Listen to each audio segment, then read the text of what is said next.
Aku masih ingat betul sore itu.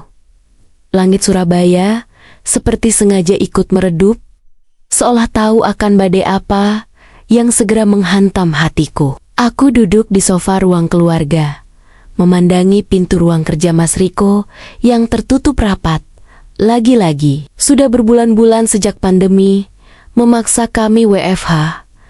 Rutinitas ini menjadi pemandangan paling biasa, tapi juga paling menyesakkan. Suamiku, Riko, mengunci diri di sana.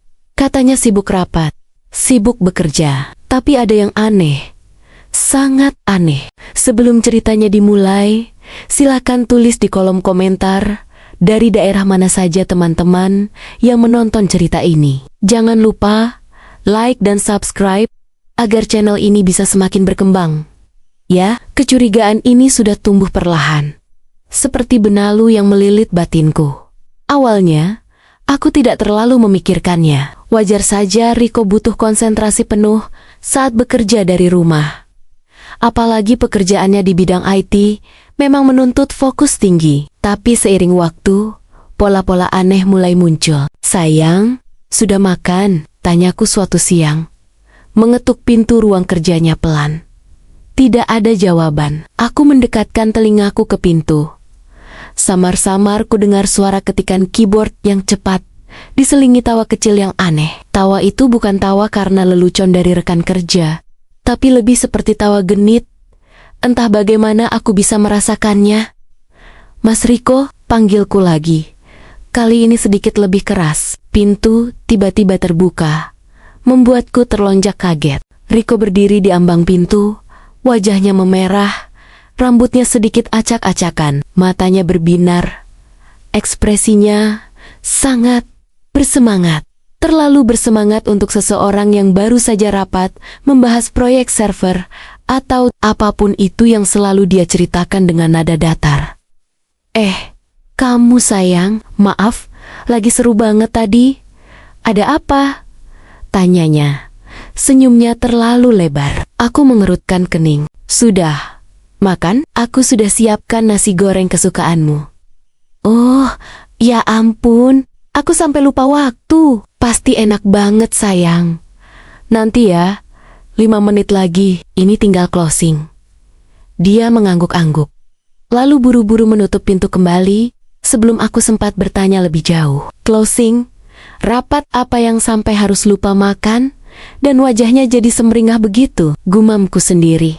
Jantungku berdetak tak karuan. Ada perasaan tidak enak yang menyergapku. Pernah suatu kali, aku mencoba masuk ke ruangannya saat dia sedang rapat. Aku hanya ingin membawakan kopi. Riko kelabakan. Dia buru-buru mematikan layar laptopnya. Bahkan mematikan kamera Zoom yang memang sudah mati sedari tadi. "Kenapa dimatikan, Mas?" tanyaku bingung. Ini, biar hemat baterai sayang. Lagi pula, rapatnya sudah mau selesai kok. Makasih kopinya ya." Dia meraih cangkir kopinya, tapi matanya tidak menatapku. Tatapannya lebih sering ke arah laptop yang tertutup, seolah ada rahasia besar di sana. Aku mencoba untuk tidak curiga. Mungkin memang begitulah cara kerjanya. Tapi perasaan aneh ini semakin hari semakin kuat, seperti bisikan-bisikan jahat yang meracuni pikiran. Hubungan kami memang baik-baik saja. Bahkan bisa dibilang sangat harmonis sebelum pandemi ini. Kami menikah 5 tahun lalu, dan selama itu, Riko adalah suami yang sempurna, perhatian, bertanggung jawab, dan sangat menyayangiku. Apa yang berubah? Apa karena WFH ini, kami jadi punya jarak? Malam itu, aku tidak bisa tidur. Pikiranku terus berputar pada ekspresi aneh Riko, tawa genit yang kudengar, dan cara dia buru-buru menutup laptop. Aku meraih ponselku, mencoba mencari informasi tentang WFH dan kebiasaan aneh suami. Ternyata banyak cerita serupa, tapi kebanyakan berakhir pada suami yang sibuk main game atau nonton bola. Bukan bersemangat seperti Riko. Aku mulai mengamati setiap detail. Jika dia rapat, suara dari ruangannya biasanya jelas. Ada diskusi, ada suara rekan kerja. Tapi suara yang kudengar belakangan ini lebih sering berupa ketikan cepat, tawa pelan, dan bisikan-bisikan yang tak jelas. Kadang, aku mendengar suara musik mengalun pelan dari sana. Musik yang tidak pernah Riko dengarkan sebelumnya. Musik pop kekinian yang ceria, bukan jazz atau instrumental favoritnya.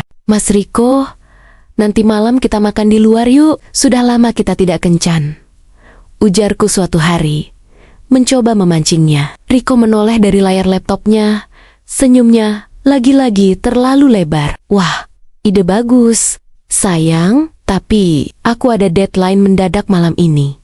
Server kantor lagi down, jadi harus lembur. Maaf ya. Lembur lagi? Ini sudah yang ketiga kalinya dalam seminggu. Mas, kamu tidak capek? Tanyaku.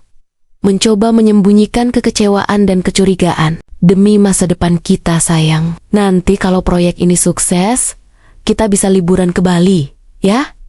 Dia mengedipkan mata. Senyum itu, senyum yang dulu selalu membuatku luluh, kini terasa seperti topeng. Aku mengangguk pelan, berusaha tersenyum, tapi dalam hatiku menjerit. Ada yang tidak beres. Bali? Sepertinya itu hanya umpan, agar aku tidak bertanya lebih jauh. Beberapa hari kemudian, aku sengaja pulang terlambat dari supermarket, membiarkan Riko sendiri di rumah. Aku ingin melihat apa yang dia lakukan saat merasa tidak ada yang mengawasi. Saat aku masuk, suara ketikan keyboard langsung berhenti. Riko muncul dari ruang kerjanya. Wajahnya terlihat sedikit pucat. Loh, sayang, kok lama banget? Aku khawatir tahu, katanya. Suaranya sedikit tegang. Tadi antreannya panjang, Mas. Kamu kenapa? Kok kayak habis dikejar setan? Dia tertawa hambar. Enggak kok, cuma lagi pusing mikirin kerjaan. Deadline makin mepet. Aku mengangguk, tapi mataku melirik ke arah ruang kerjanya. Pintu tidak terkunci. Sebuah kesempatan. Saat Riko pergi ke dapur untuk mengambil minum, aku menyelinap masuk ke ruang kerja. Ruangan itu rapi. Seperti biasa, laptopnya tertutup. Aku memegang permukaannya. Masih sedikit hangat. Di meja, ada beberapa tumpukan dokumen.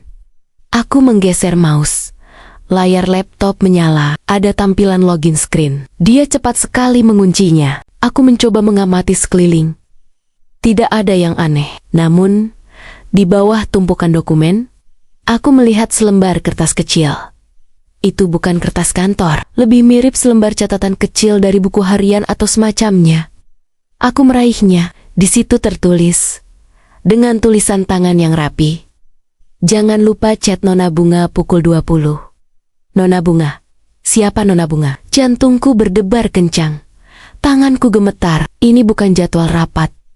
Ini jelas bukan pekerjaan. Riko tidak pernah punya klien bernama Nona Bunga, atau rekan kerja perempuan yang dia panggil Nona. Kertas itu, meskipun kecil, terasa seperti bom waktu di tanganku. Aku segera menyembunyikannya di saku celana saat ku dengar langkah kaki Riko kembali. Sudah selesai belanjanya, sayang? Tanyanya sambil menyodorkan segelas air putih dingin. Sudah, Mas. Kenapa? Kamu tidak senang aku masuk ke sini? Tanyaku. Mencoba setenang mungkin, meskipun batinku bergejolak. Bukan begitu, sayang. Aku cuma khawatir kamu capek. Lagi pula, ruangan ini kan berantakan. Aku tidak mau kamu terganggu. Jawabnya sedikit gugup. Aku hanya tersenyum tipis. Oh, iya, aku duluan ke kamar ya, Mas. Mau mandi. Aku bergegas pergi. Tidak ingin dia melihat kegugupan di mataku. Di kamar mandi, aku memandangi pantulanku di cermin. Wajahku pucat, mataku berkaca-kaca. Nona Bunga? Siapa dia? Aku mencoba mencari alasan rasional. Mungkin itu nama kode proyek, tapi kenapa harus Nona Bunga? Dan kenapa harus pukul 20? Otakku menolak semua alasan yang mencoba membenarkan Riko. Malam harinya, aku mencoba bersikap seperti biasa. Kami makan malam bersama. Riko bercerita tentang pekerjaannya. Aku mendengarkan, tapi setiap kali dia berbicara, mataku melirik arloji di dinding. Pukul ke-19,3 setengah jam lagi. Mas, sudah selesai makan malamnya? Aku ingin bicara serius, kataku setelah kami selesai makan. Riko menatapku. Senyumnya sedikit memudar. Ada apa sayang? Kok tegang begitu? Aku menemukan ini. Aku mengeluarkan kertas kecil itu dari saku celanaku dan meletakkannya di meja. Wajah Riko langsung berubah. Matanya membelalak. Warnanya seketika memudar. Dia menatap kertas itu, lalu menatapku. Seolah tertangkap basah, sedang melakukan kejahatan besar. Ini cuma salah satu klienku sayang. Klien yang agak rewel, jadi aku harus mencatatnya khusus, ujarnya. Suaranya bergetar. Klien? Kamu punya klien bernama Nona Bunga, dan kenapa harus chat khusus jam 8 malam? Pekerjaan apa yang menuntut kamu chat pribadi dengan klien perempuan di luar jam kerja, Mas? Suaraku meninggi. Air mata mulai menggenang. Bukan begitu, sayang. Ini klien dari luar negeri. Jadi beda zona waktu. Dia butuh bantuan mendesak. Dan cuma aku yang bisa bantu. Riko mencoba menjelaskan. Tapi dia tidak bisa menatap mataku. Jangan bohongi aku, Mas. Aku bukan anak kecil. Klien apa yang membuatmu tertawa genit di ruang kerja? Klien apa yang membuat wajahmu bersemangat setelah rapat dengan kamera mati? Klien apa yang membuatmu lupa makan dan berbohong tentang lembur? Aku tidak bisa menahan emosiku lagi. Air mata sudah tumpah membasahi pipiku. Riko berdiri, mencoba mendekatiku. Sayang, dengarkan aku dulu. Kamu salah paham. Aku bisa jelaskan semuanya. Jelaskan apa? Jelaskan kalau kamu selingkuh. Jelaskan kalau kamu punya wanita lain. Aku berteriak. Seluruh tubuhku gemetar. Astaga, sayang, tidak. Mana mungkin aku selingkuh? Aku cinta kamu. Cuma kamu, Nona Bunga itu. Dia berhenti, seolah mencari-cari alasan lain. Nona Bunga itu siapa, Mas? Jujur padaku. Dia terdiam, menundukkan kepalanya. Ada keheningan panjang yang mencekam di antara kami. Hanya isak tangisku yang terdengar. Aku tidak bisa ceritakan sekarang, sayang. Ini masalah pekerjaan. Sangat rahasia. Aku akan dipecat kalau sampai bocor, katanya akhirnya. Suaranya sangat pelan. Pekerjaan rahasia? Kamu pikir aku bodoh, Mas? Sejak kapan pekerjaanmu jadi serumit dan serahasia ini? Kamu tidak pernah seperti ini sebelumnya. Kamu berubah, Mas. Aku tidak kenal kamu yang sekarang. Aku bangkit dan berlari ke kamar. Mengunci diri. Aku tidak peduli dengan penjelasannya. Hatiku hancur berkeping-keping. Pria yang kunikahi, pria yang kucintai, pria yang kupercaya sepenuhnya, ternyata menyembunyikan sesuatu yang besar dariku. Apakah ini awal dari kehancuran rumah tanggaku? Malam itu, Riko terus mengetuk pintu, memohon agar aku membukanya. Dia berjanji akan menjelaskan semuanya, tapi aku tidak percaya. Aku hanya ingin sendiri, membiarkan diriku tenggelam dalam kesedihan dan rasa sakit. Aku tidak bisa membayangkan apa yang akan terjadi selanjutnya. Apakah Riko benar-benar selingkuh atau ada rahasia lain yang lebih kelam? Pikiranku kalut, dipenuhi skenario-skenario terburuk. Keesokan paginya, aku terbangun dengan mata bengkak dan kepala pening. Riko masih di luar pintu, sepertinya dia tidur di sofa ruang tamu. Aku keluar kamar, melihatnya tertidur pulas dengan wajah lelah. Ada rasa iba yang menyelinap, tapi segera tergantikan oleh kemarahan. Bagaimana bisa dia tidur nyenyak setelah menghancurkan hatiku? Aku menyiapkan sarapan seperti biasa, dengan suasana hening yang menyakitkan. Riko terbangun dan berjalan ke meja makan. Dia tidak berani menatapku. Sayang, mari kita bicara. Aku mohon, katanya. Suaranya serak. Aku meletakkan piring di depannya dengan kasar. Aku tidak mau bicara apa-apa, Mas, sampai kamu jujur padaku. Aku sudah jujur, sayang. Ini pekerjaan, tapi aku tidak bisa memberitahukan detailnya. Dia bersikeras. Kalau begitu, aku juga tidak akan percaya. Aku akan cari tahu sendiri. Ancamanku membuat wajahnya pucat. Jangan sayang, kamu jangan macam-macam. Ini bahaya. Bahaya. Apa yang kamu sembunyikan sampai segini bahayanya? Tanyaku sinis. Dia menggelengkan kepala, tidak mau berbicara lagi. Aku menatapnya penuh kebencian. Entah apa yang Riko sembunyikan, tapi aku tahu ini bukan hal sepele. Perasaan ini, perasaan dikhianati, membuatku ingin memberontak. Aku tidak akan membiarkan kebohongan ini terus-menerus menyelimuti rumah tanggaku. Selama beberapa hari berikutnya, suasana di rumah sangat dingin. Kami berbicara seperlunya, hanya tentang hal-hal penting. Riko masih mengunci diri di ruang kerjanya, masih dengan suara ketikan yang cepat dan tawa pelan yang membuatku muak. Aku semakin yakin ada sesuatu yang tidak beres, dan aku harus mencari tahu. Aku mulai merencanakan strategiku. Aku tahu Riko selalu berhati-hati dengan laptopnya. Dia selalu mengunci layarnya, bahkan saat hanya pergi ke toilet sebentar.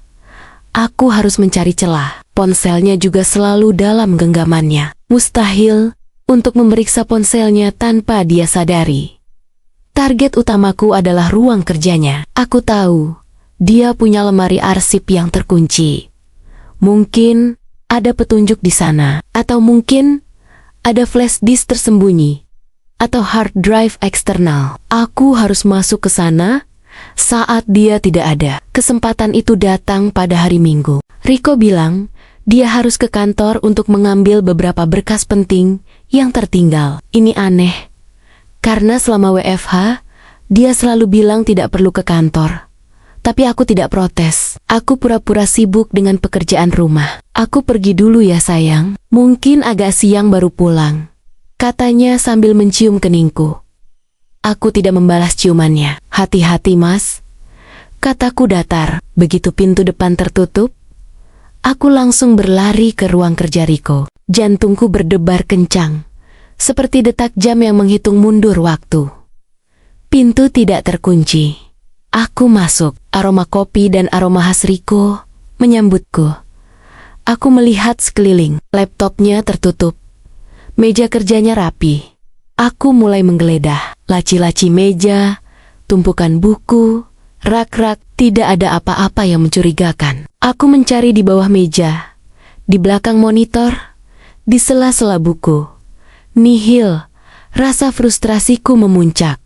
Apa aku salah? Apa aku terlalu berprasangka buruk? Tapi kemudian, mataku tertuju pada sebuah kotak kecil yang tersembunyi di bawah tumpukan majalah lama di sudut ruangan. Itu adalah kotak yang dulu kami gunakan untuk menyimpan perhiasan. Kotak itu terbuat dari kayu jati. Ukirannya sangat indah. Aku ingat pernah melihat Riko menyimpannya di kamar kami. Kenapa sekarang ada di sini? Dengan tangan gemetar, aku membuka kotak itu. Di dalamnya ada sebuah ponsel. Bukan ponsel Riko yang biasa. Ponsel itu terlihat lebih baru, lebih canggih. Dan yang paling membuatku terkejut, di dalamnya ada puluhan kartu SIM. Kartu-kartu itu seperti koleksi. Masing-masing tertulis nama di belakangnya. Bunga, melati, anggrek, mawar, lili, semuanya nama-nama bunga. Seperti nona bunga yang kutemukan di kertas itu. Darahku berdesir dingin. Apa ini? Koleksi kartu SIM untuk wanita-wanita lain. Riko punya ponsel rahasia. Aku segera mengambil ponsel itu dan mencoba membukanya. Layarnya terkunci. Aku mencoba tanggal lahir Riko, tanggal pernikahan kami, tapi tidak berhasil. Aku mencoba tanggal-tanggal penting lainnya, semua gagal. Aku menghela napas, putus asa, tapi aku tidak menyerah. Aku mencoba mencari petunjuk lain di dalam kotak. Di dasar kotak, aku menemukan selembar kertas lagi. Kali ini, tulisannya lebih rapi, seperti catatan penting. Di situ tertulis, username, admin Riko, password. Deretan angka dan huruf acak ini pasti password untuk ponsel ini. Atau mungkin untuk akun rahasia Riko. Aku mencoba memasukkan password itu ke ponsel. Jari-jariku gemetar saat mengetik. 1, 2, 3. Klik. Layar terbuka. Yang pertama muncul adalah aplikasi chatting. Bukan WhatsApp, bukan Telegram, tapi aplikasi yang tidak aku kenal. Antar mukanya terlihat vulgar, foto-foto profil wanita-wanita berpakaian minim berjejer di sana. Dan yang paling mengejutkan, di daftar obrolan, nama Nona Bunga berada di paling atas dengan ratusan pesan yang belum terbaca. Aku membaca pesan-pesan itu, mataku membelalak, dadaku sesak, napasku tercekat. Itu bukan percakapan pekerjaan, itu adalah percakapan genit, penuh rayuan dan godaan. Riko, suamiku, sedang berkomunikasi dengan wanita-wanita ini menggunakan bahasa yang menjijikan, seolah mereka adalah kekasihnya. Sayang, sudah makan? Kangen banget nih. Nanti malam aku temenin kamu live ya Bunga. Jangan lupa nanti malam pakai yang warna ungu ya, biar aku makin semangat. Aku membaca semua pesan itu, satu persatu. Setiap kata menusukku, menghancurkan hatiku menjadi serpihan-serpihan kecil. Air mata mengalir deras, membasahi layar ponsel itu. Aku tidak bisa berhenti. Aku harus tahu seberapa jauh Riko sudah melangkah. Aku membuka profil Riko di aplikasi itu. Tertulis, admin Riko. Dan di bagian deskripsi, ada tulisan yang lebih membuatku muak. Mencari teman chat yang seru dan bisa diajak bermain. Siap menemani Anda kapan saja. Bermain? Apa maksudnya ini? Aku membuka galeri ponsel itu, dan di sanalah seluruh duniaku runtuh. Foto-foto Riko, bukan foto-foto biasa. Dia memakai pakaian yang aneh, seolah sedang cosplay. Ada juga foto-foto tangkapan layar dari video call, di mana Riko terlihat berinteraksi dengan wanita-wanita lain. Wanita-wanita itu juga berpakaian minim, bahkan beberapa di antaranya telanjang. Riko bukan hanya sekadar chatting genit. Dia adalah admin situs dewasa. Dia berinteraksi langsung dengan wanita-wanita ini. Mungkin bahkan melakukan video call vulgar dengan mereka. Semua kecurigaanku, semua firasat burukku, semuanya benar. Tapi kenyataan ini jauh lebih mengerikan dari yang kubayangkan. Suamiku adalah seorang admin situs dewasa, seorang penipu yang menjual dirinya untuk kesenangan para wanita. Aku terduduk lemas di lantai. Ponsel itu jatuh dari tanganku, menampilkan gambar-gambar menjijikkan. Selama ini, saat dia bilang rapat, saat dia bilang sibuk, dia melakukan ini. Dia melayani wanita-wanita lain, wajah bersemangatnya, tawa genitnya. Semua itu bukan karena pekerjaan IT-nya, tapi karena dia sedang bermain-main dengan para wanita di situs dewasa itu.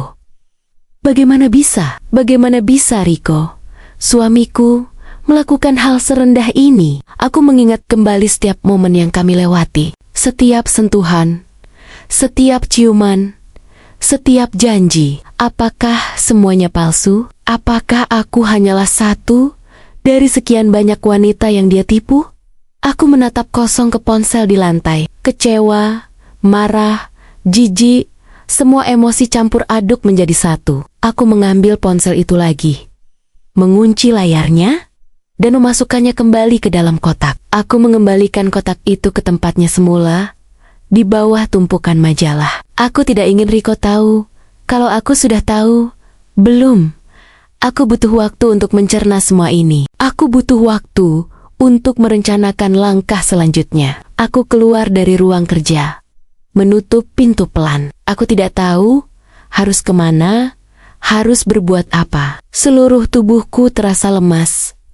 Kakiku gemetar. Aku berjalan gontai ke kamar tidur, merebahkan diri di ranjang. Air mata tak henti-hentinya mengalir. Aku memejamkan mata, berharap semua ini hanya mimpi buruk. Tapi ini nyata. Ini adalah kenyataan pahit yang harus kuhadapi. Sekarang, aku tahu siapa Nona Bunga dan semua nama bunga lainnya. Mereka bukan klien.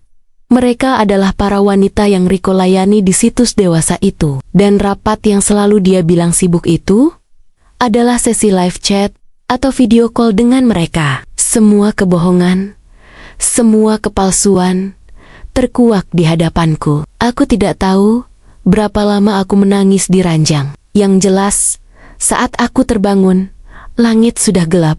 Riko belum pulang. Mungkin dia masih bekerja di kantornya.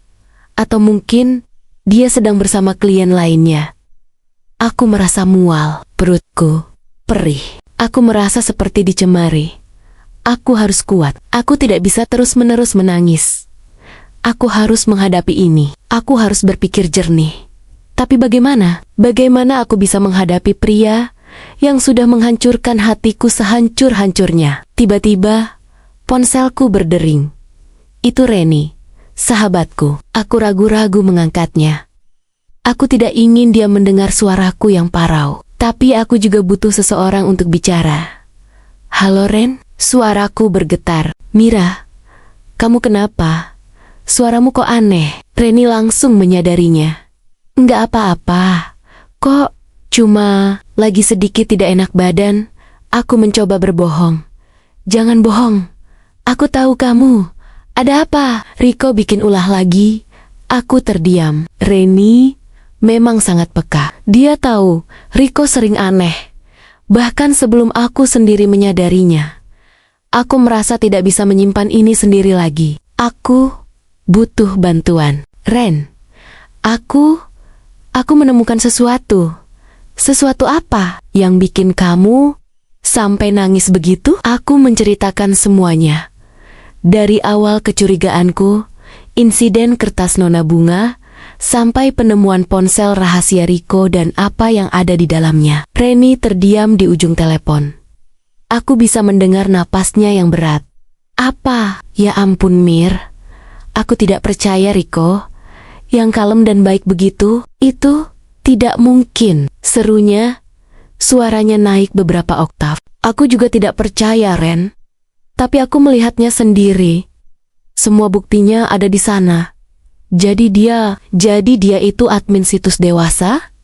Dan dia berhubungan dengan wanita-wanita itu? Aku mengangguk. Meskipun Reni tidak bisa melihatku. Bukan cuma berhubungan, Ren. Dia melakukan video call. Dia mengirim pesan-pesan yang menjijikkan. Aku tidak tahu apa lagi yang dia lakukan. Ya Tuhan, Mir, kamu harus hati-hati. Ini bukan cuma soal selingkuh.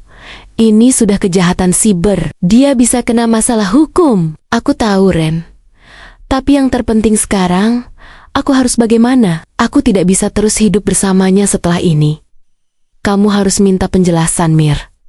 Minta dia jujur. Kalau dia tidak mau, kamu harus tinggalkan dia. Tapi sebelum itu, kamu harus kumpulkan semua bukti. Simpan ponsel itu baik-baik. Ambil foto atau video semua isinya.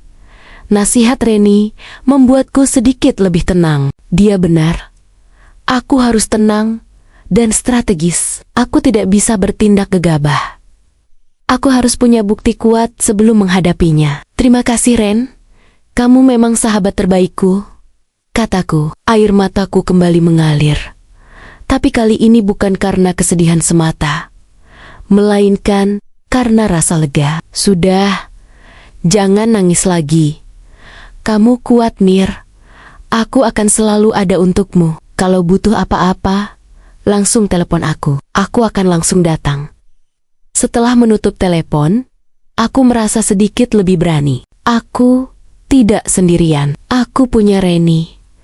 Aku menghapus air mataku dan bangkit. Aku harus mengambil foto semua bukti di ponsel rahasia Riko.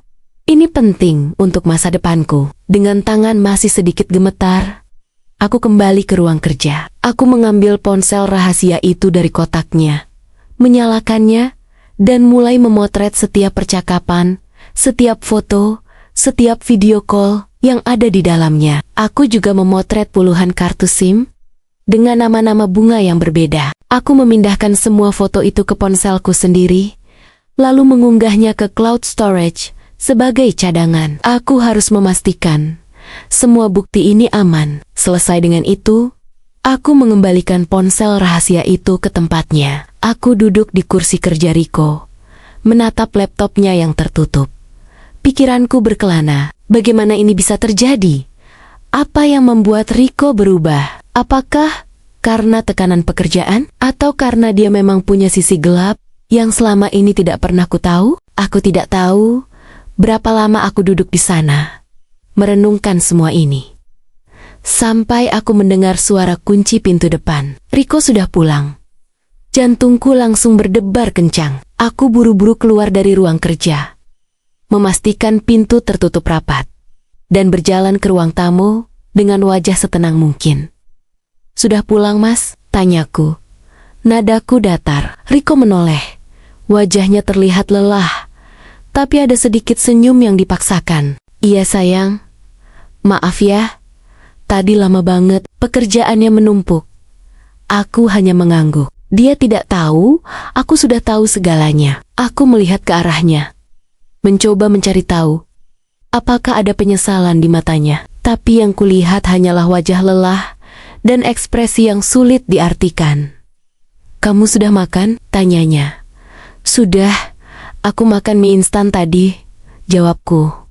"Loh, kenapa tidak masak? Atau kenapa tidak pesan makanan saja?" "Tidak nafsu," kataku singkat. Dia menghela napas. "Maaf ya, sayang, aku janji. Setelah proyek ini selesai, kita akan liburan. Aku akan ajak kamu ke tempat yang kamu mau."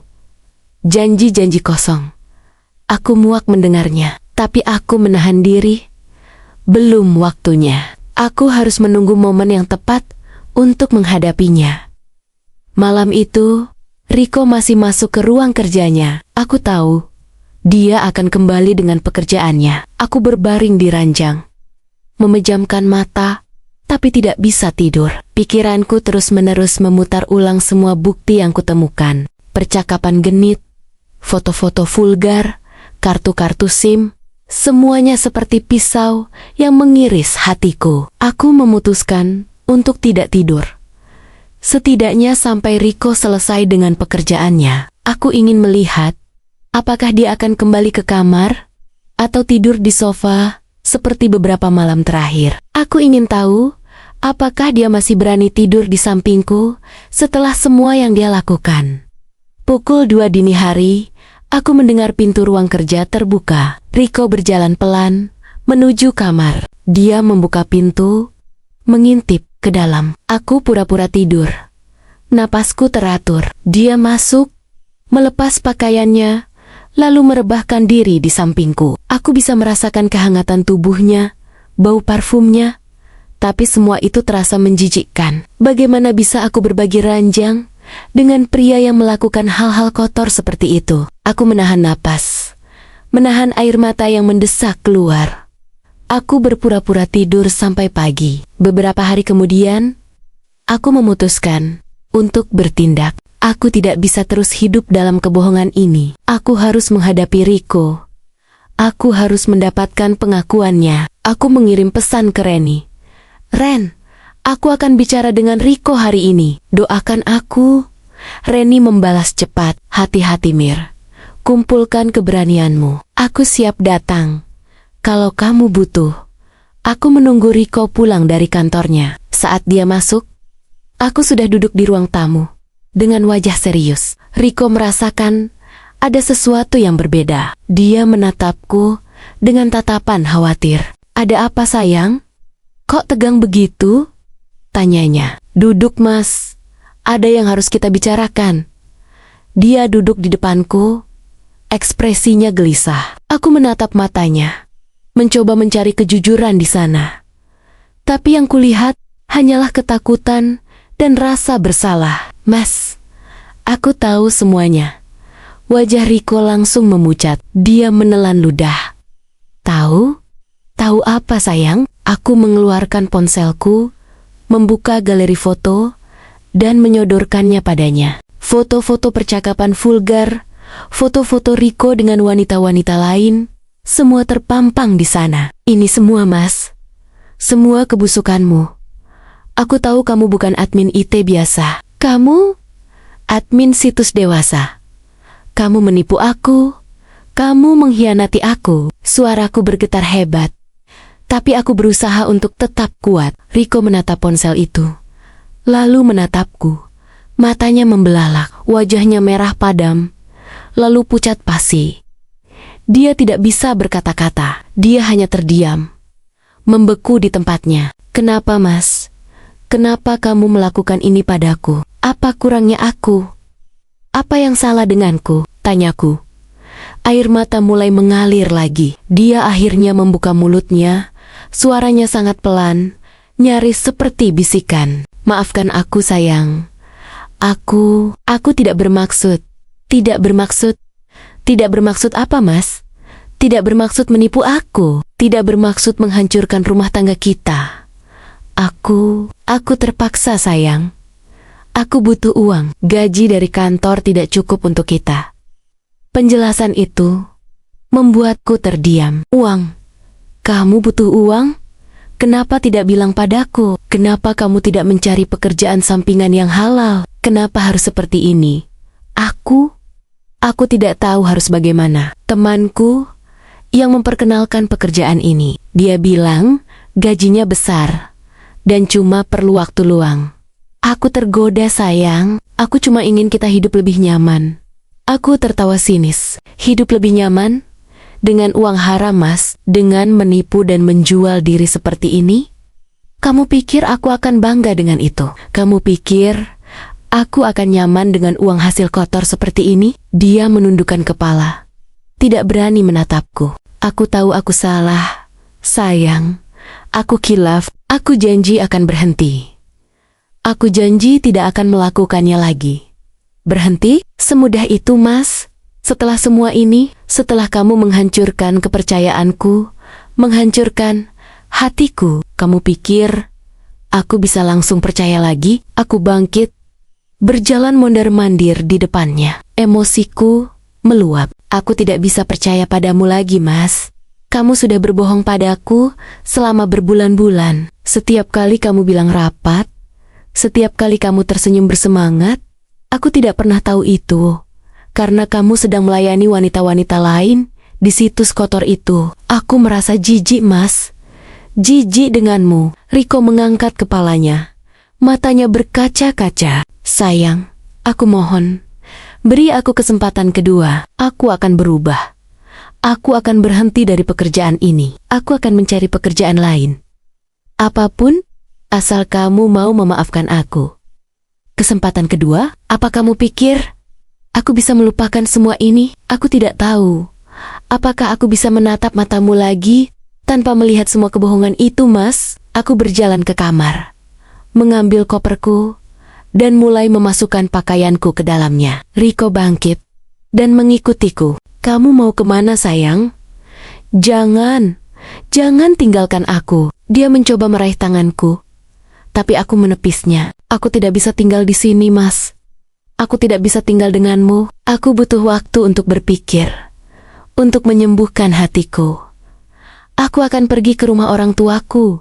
Jangan, sayang. Aku mohon.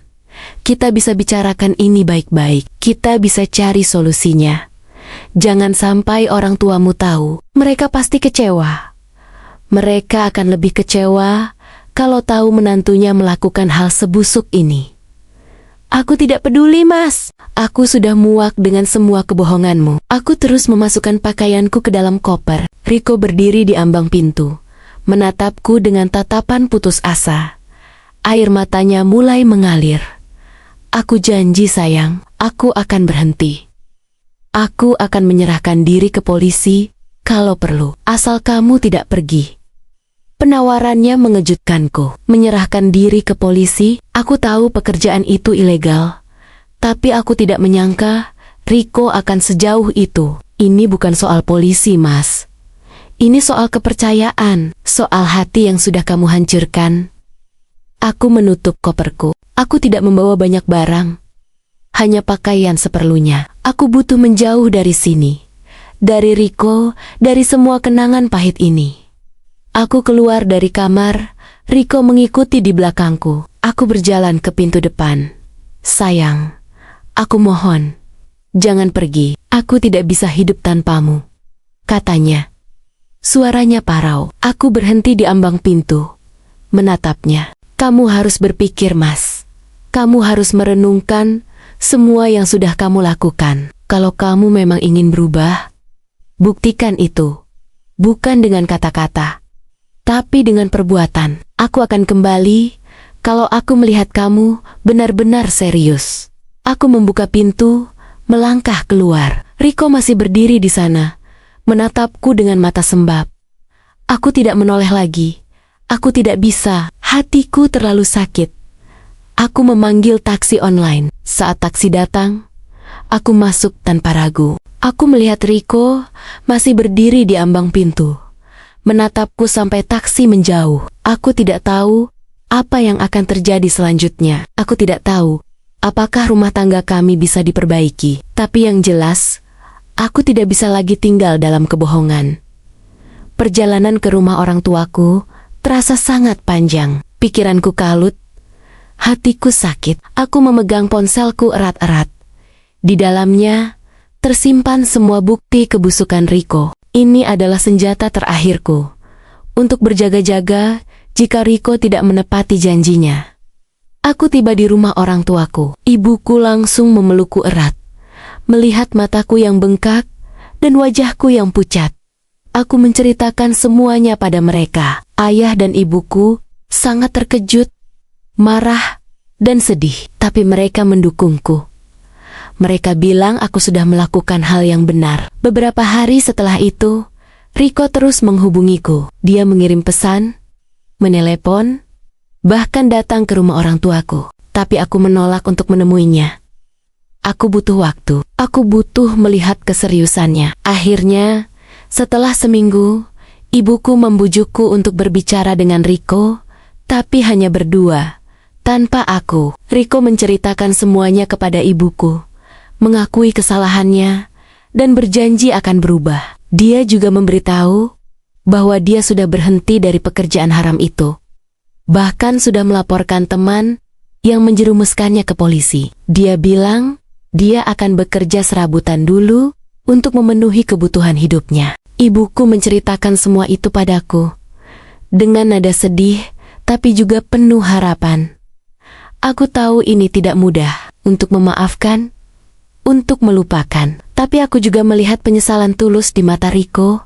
Meskipun aku belum bisa menemuinya, aku memutuskan untuk memberinya kesempatan. Tapi dengan syarat, aku akhirnya menemui Riko.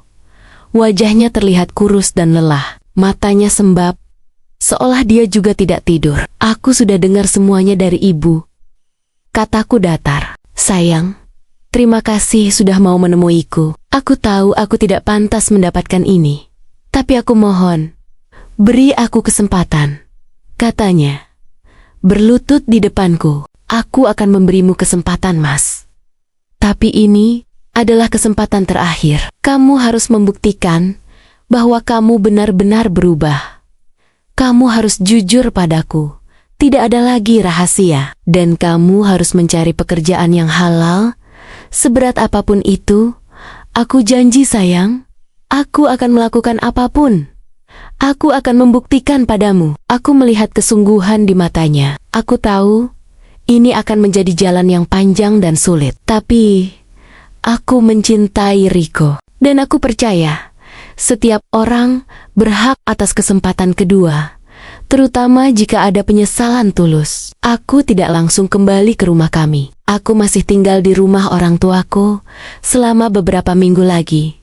Mengamati Riko dari jauh. Dia benar-benar berhenti dari pekerjaan lamanya. Dia mencari pekerjaan serabutan, menjadi ojek online, membantu di warung makan, apa saja yang bisa menghasilkan uang halal. Dia juga rutin berkonsultasi dengan psikolog untuk mengatasi masalah tekanan dan godaan uang. Dia mengirimiku laporan perkembangannya.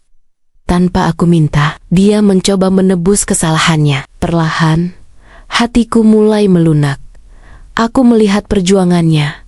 Aku melihat tekadnya. Aku melihat penyesalan yang mendalam. Akhirnya, aku memutuskan untuk kembali. Riko menyambutku dengan pelukan erat. Dia tidak berkata banyak. Hanya memelukku erat.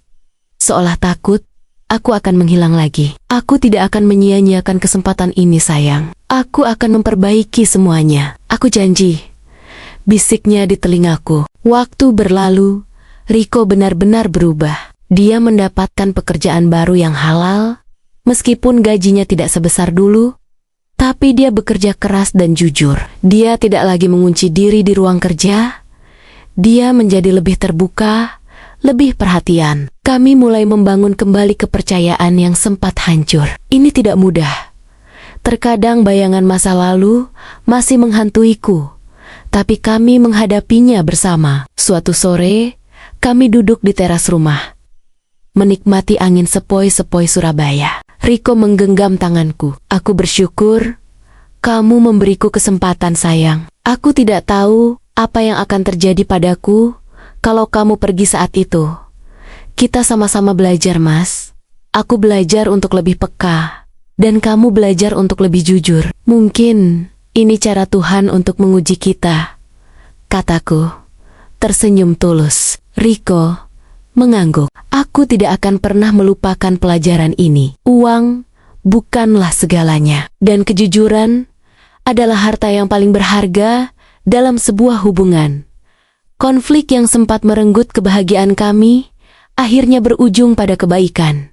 Karma memang ada. Teman Riko yang menjerumuskannya ke pekerjaan haram itu akhirnya tertangkap polisi karena kasus penipuan online yang lebih besar. Riko, meskipun sempat terlibat, bisa bersih karena kesediaannya bekerja sama dengan pihak berwajib dan penyesalannya yang tulus. Dia juga harus menjalani masa rehabilitasi moral dan sosial yang justru membuatnya menjadi pribadi yang lebih baik. Aku belajar banyak dari pengalaman ini, bahwa dalam setiap hubungan, kejujuran adalah fondasi, bahwa kecurigaan yang didasari firasat kuat seringkali ada benarnya, dan bahwa meskipun badai datang, jika ada cinta dan kemauan untuk berubah, perahu rumah tangga bisa kembali berlayar. Aku dan Riko memulai babak baru dalam hidup kami, dengan fondasi yang lebih kuat, lebih jujur, dan lebih dewasa. Kami mungkin tidak akan pernah melupakan masa kelam itu,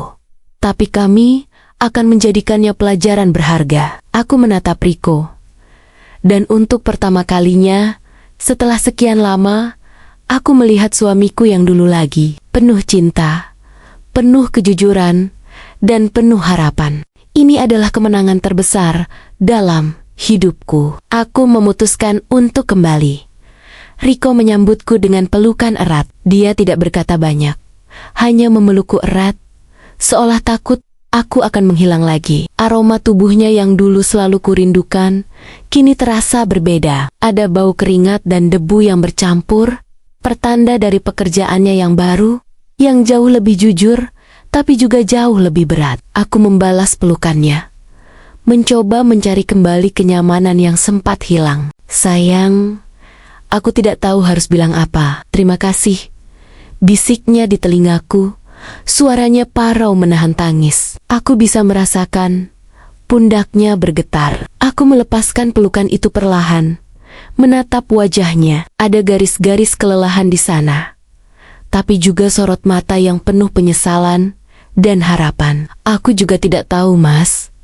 Kita mulai lagi dari awal ya. Dia mengangguk cepat. Pasti, sayang. Pasti. Malam itu, rumah terasa hening. Bukan lagi hening yang mencekam, seperti saat aku masih dihantui kecurigaan, tapi hening yang canggung. Kami duduk di ruang tamu. Entah harus memulai dari mana. Aku merasa seperti bertemu orang asing. Meskipun dia adalah suamiku sendiri, ada dinding tak kasat mata yang masih berdiri di antara kami. Dinding yang terbuat dari kebohongan dan luka. Aku sudah mendaftar di beberapa lowongan kerja, Mir. Yang penting halal. Riko memecah keheningan. Gajinya memang tidak seberapa, tapi aku akan bekerja keras. Aku mengangguk. Aku tahu. Aku juga sudah bicara dengan Bu Ratih, pemilik butik langgananku. Dia menawarkan pekerjaan paruh waktu untuk membantunya mendesain baju. Mungkin aku bisa ambil itu. Jangan, sayang. Kamu tidak perlu bekerja sekeras itu. Aku yang akan menanggung semuanya, katanya, mencoba meyakinkanku. Kita akan menanggungnya bersama, Mas. Bukankah begitu? Sebuah keluarga itu harus saling menopang, jawabku, mencoba tersenyum, meskipun hatiku masih berat. Aku tahu, Gaji Riko dari pekerjaan serabutan yang sedang dia lakoni, ditambah dengan penghasilanku dari butik Bu Ratih, tidak akan cukup untuk gaya hidup kami yang dulu. Tapi setidaknya, ini jujur, ini bersih. Malam itu, kami tidur seranjang lagi. Aku berbaring memunggunginya, mencoba memejamkan mata. Riko memelukku dari belakang. Tangannya melingkar di pinggangku. Aku merasakan napasnya di leherku. Ada kerinduan. Tentu saja, tapi juga ada sisa-sisa rasa jijik yang tak mudah hilang. Memori tentang dia dengan wanita-wanita lain di layar ponsel itu masih jelas di benakku. Aku tahu butuh waktu.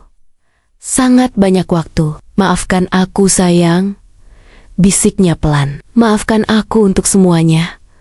Aku hanya mengangguk kecil, membiarkan air mata jatuh tanpa suara ke bantal. Aku tidak tahu apakah aku bisa sepenuhnya memaafkannya, tapi aku bersedia mencoba untuk diriku, untuk kami, dan untuk masa depan yang masih samar di depan mata. Beberapa minggu berlalu, dan hidup kami berubah drastis. Riko bekerja di sebuah bengkel motor milik kenalannya. Dari pagi sampai malam, dia berkutat dengan oli, kunci pas, dan mesin yang kotor. Pulang-pulang, tubuhnya lelah tak terkira.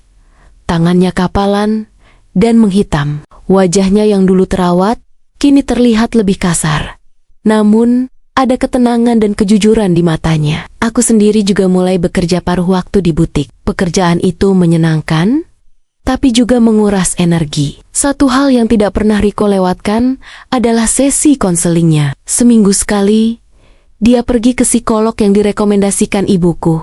Dia selalu menceritakan padaku apa yang dia bicarakan, bagaimana perasaannya, dan apa yang dia pelajari. Aku banyak belajar tentang diriku, Mir, katanya suatu malam, sambil mengurut kakinya yang pegal. Ternyata, aku dulu punya masalah dengan tekanan dan keinginan untuk diakui. Uang yang banyak dan pujian dari orang asing itu membuatku merasa hebat.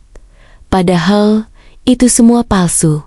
Aku mendengarkan dengan seksama, mengelus rambutnya. Yang penting kamu sadar, Mas. Itu awal yang baik. Iya, dan aku juga sadar, kebahagiaan yang sebenarnya itu ada di dekatku. Di kamu, di rumah ini, di kejujuran yang sekarang kita punya. Dia menatapku. Tatapannya tulus. Meskipun Riko berusaha keras, dan aku bisa melihat perubahannya, bayangan masa lalu kadang masih muncul. Pernah suatu hari, Riko pulang telat karena ban motornya bocor di jalan. Saat dia masuk rumah, wajahnya terlihat panik. Jantungku langsung berdebar. Apakah ini akan terulang lagi? Apakah dia berbohong? Maaf, sayang. Sayang, ban motorku bocor di jalan. Jadi harus mendorongnya sampai bengkel terdekat. Jelasnya, nafasnya terengah-engah. Dia menunjukkan noda oli di bajunya, yang meyakinkanku. Tidak apa-apa, Mas. Aku cuma khawatir, kataku, mencoba menyembunyikan rasa lega yang campur aduk dengan sedikit rasa bersalah karena masih saja meragukannya. Aku tahu, membangun kembali kepercayaan itu seperti membangun kembali istana pasir yang runtuh. Butuh waktu, kesabaran, dan setiap butiran pasir harus ditempatkan dengan hati-hati. Terkadang, satu ombak kecil saja bisa meruntuhkannya lagi. Kondisi keuangan kami memang menjadi konflik baru. Kami harus menghemat mati-matian. Dulu, kami bisa makan di restoran kapan saja kami mau. Sekarang, setiap belanja bulanan harus direncanakan dengan sangat detail. Liburan ke Bali yang pernah Riko janjikan dulu, kini terasa seperti mimpi di siang bolong. Bahkan untuk membayar cicilan rumah pun, kami harus berjuang. Minggu depan, cicilan rumah jatuh tempo. Mas, tabungan kita tinggal sedikit, kataku suatu malam, setelah menghitung pengeluaran. Riko menghela napas berat. Aku akan lembur di bengkel, Mir. Mungkin bisa dapat tambahan. Kamu jangan terlalu khawatir.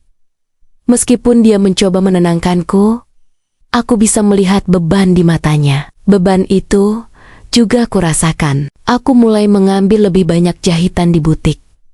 Bahkan, sesekali menerima pesanan baju dari teman-teman. Aku tidak ingin dia merasa sendirian. Suatu siang, saat aku sedang menata manekin di butik, aku melihat sebuah mobil sedan hitam mewah berhenti di depan. Seorang wanita keluar dari mobil itu. Rambutnya dicat pirang, kulitnya putih bersih, pakaiannya modis dan terbuka. Wajahnya terlihat familiar, tapi aku tidak bisa mengingatnya. Wanita itu masuk ke butik. Matanya menelusuri setiap sudut. Lalu, tatapannya berhenti padaku. Dia tersenyum.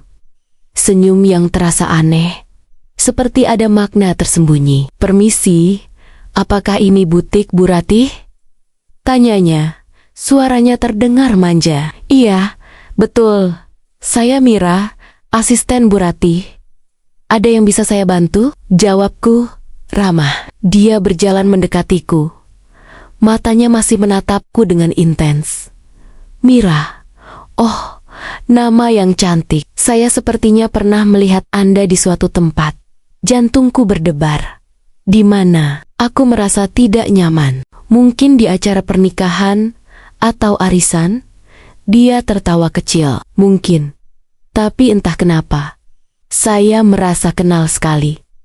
"Ah, iya, Anda ini istrinya Mas Riko kan?" Darahku langsung berdesir dingin. Bagaimana dia tahu? Siapa dia? "Maaf, Anda ini siapa ya?" tanyaku, mencoba menjaga ketenangan. "Saya Bunga." Kata itu, nama itu, seperti petir yang menyambar. Bunga, Nona Bunga, wanita yang Riko layani di situs dewasa itu. Tubuhku langsung kaku. Wajahnya, senyumnya, suara manja itu, semua sama persis dengan yang kulihat di layar ponsel rahasia Riko. "Bunga?" Aku mengulang namanya. Suaraku nyaris tak terdengar. Dia mengangguk. Senyumnya semakin lebar, seolah menikmati kebingunganku. "Iya, Bunga. Kenapa? Mas Riko tidak pernah menceritakan saya?" Kata-katanya seperti menusuk ulu hatiku. Dia sengaja. Dia tahu dia datang kemari untuk apa? Untuk menyakitiku? Untuk mempermalukanku? "Untuk apa Anda kemari?" tanyaku dingin. Semua keramahanku hilang, ditelan kemarahan. "Oh, santai saja Mira. Saya hanya ingin melihat-lihat butik ini. Saya dengar koleksinya bagus dan kebetulan saya bertemu Anda di sini. Bukankah dunia ini sempit?" Matanya memancarkan kejahilan.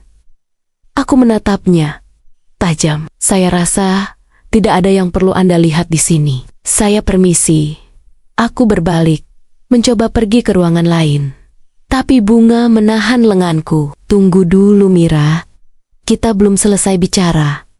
Apalagi yang Anda mau?" Aku menepis tangannya. "Saya hanya ingin bilang, Mas Riko itu sangat hebat. Dia sangat pengertian.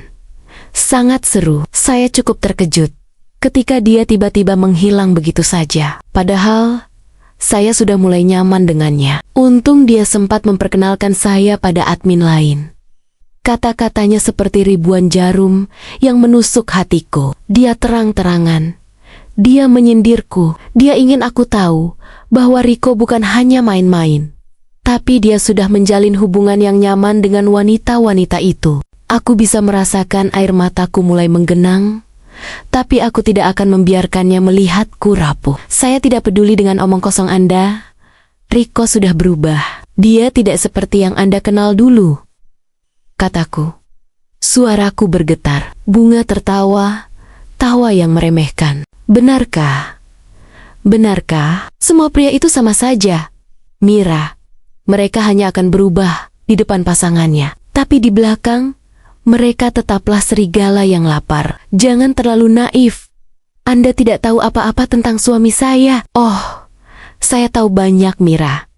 Lebih dari yang Anda bayangkan." Dia sering curhat pada saya tentang betapa dia bosan dengan kehidupannya, betapa dia merasa tidak dihargai. Dan saya memberinya apa yang dia inginkan. Perhatian, kegembiraan, dan kebebasan untuk menjadi dirinya sendiri, tanpa harus berpura-pura. Napas saya tercekat. Riko curhat pada wanita ini? Merasa bosan denganku? Tidak dihargai? Apakah itu benar? Apakah selama ini Riko juga menyimpan perasaan seperti itu? Atau ini hanya cara wanita ini untuk menghancurkanku? Pikiranku kacau balau. Anda hanya mencoba menghasut saya, teriakku.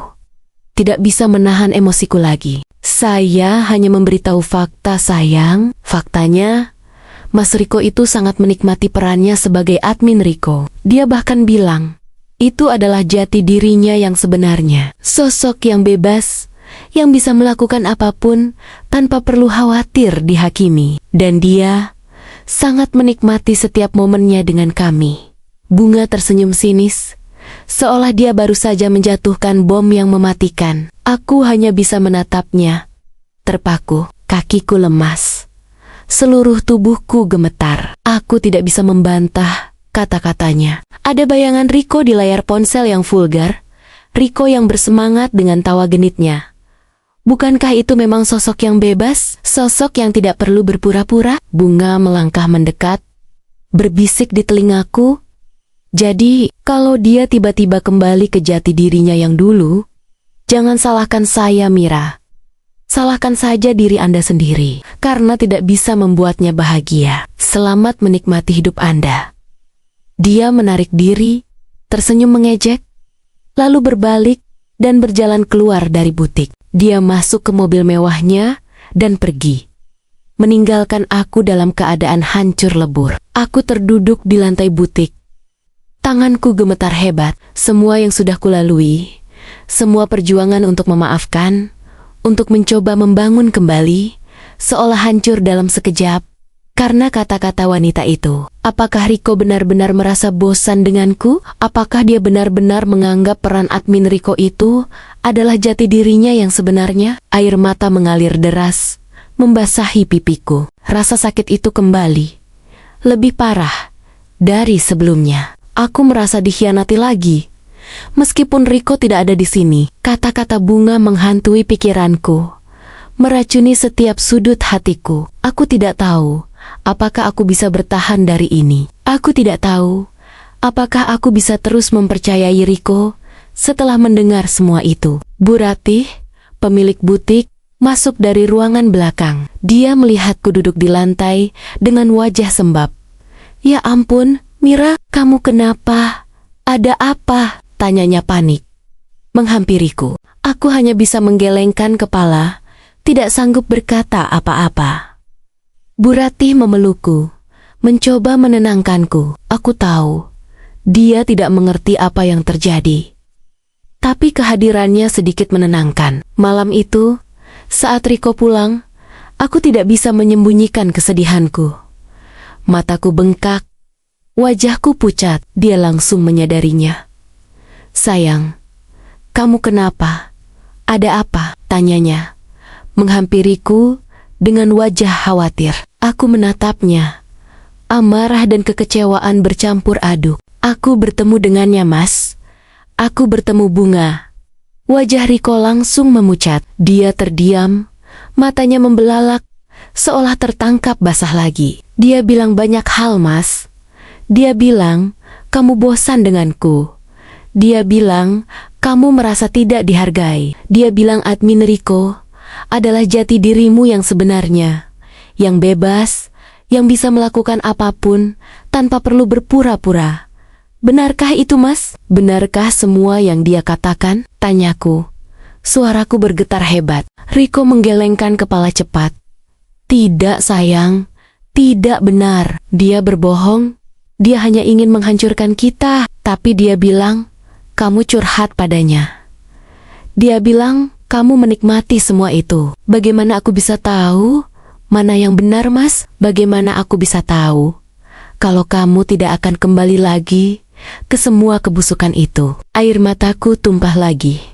Aku merasa rapuh, sangat rapuh. Semua usahaku untuk memaafkan, untuk mencoba percaya, kini terasa sia-sia. Dengarkan aku, sayang. Aku memang pernah curhat pada mereka.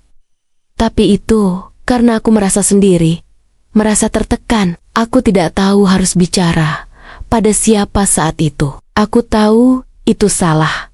Sangat salah. Tapi aku tidak pernah bosan denganmu, Mir. Aku sangat mencintaimu. Dan admin Riko itu bukan jati diriku. Itu hanya topeng, sayang. Topeng yang aku pakai karena aku pengecut, karena aku tidak berani menghadapi masalah. Aku sudah buang topeng itu jauh-jauh. Dia mencoba mendekatiku, tapi aku mundur. Bagaimana aku bisa percaya padamu, Mas? Setelah semua kebohongan itu, setelah semua yang sudah dia katakan padaku, aku akan buktikan, sayang. Aku akan buktikan bahwa aku sudah berubah. Aku akan buktikan bahwa aku mencintaimu. Aku tidak akan membiarkan wanita itu menghancurkan kita. Dia hanya iri, dia hanya ingin melihat kita hancur.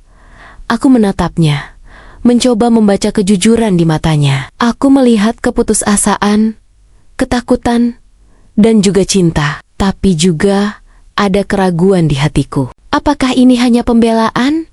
Atau Riko benar-benar tulus? Aku butuh waktu, Mas, kataku pelan. Aku butuh waktu untuk mencerna semua ini. Aku tidak tahu. Aku pergi ke kamar, mengunci diri lagi. Kali ini, rasa sakitnya terasa berbeda. Bukan lagi sakit karena pengkhianatan yang baru kutemukan, tapi sakit karena keraguan yang kembali menghantui. Aku ingin percaya pada Riko. Aku ingin memberinya kesempatan. Tapi kata-kata bunga terlalu kuat, terlalu menusuk. Apakah aku terlalu naif? Seperti yang dia katakan, apakah semua pria memang sama? Aku merenung panjang di dalam kamar. Aku tahu Riko berusaha keras. Aku melihat perubahannya. Tapi apakah perubahan itu cukup kuat untuk melawan godaan masa lalu? Apakah dia benar-benar sudah membuang topeng admin Riko itu? Malam itu, Riko tidak tidur di sofa. Dia terus mengetuk pintu, memanggil namaku, memohon agar aku keluar. Tapi aku tidak sanggup. Aku butuh ruang. Aku butuh waktu. Aku harus mencari tahu apakah cinta ini, kepercayaan ini pantas untuk terus diperjuangkan, ataukah aku hanya menunda kehancuran yang tak terhindarkan. Aku merasa terjebak di antara dua pilihan. Percaya sepenuhnya dan mengambil risiko, atau melindungi hatiku dan menjauh.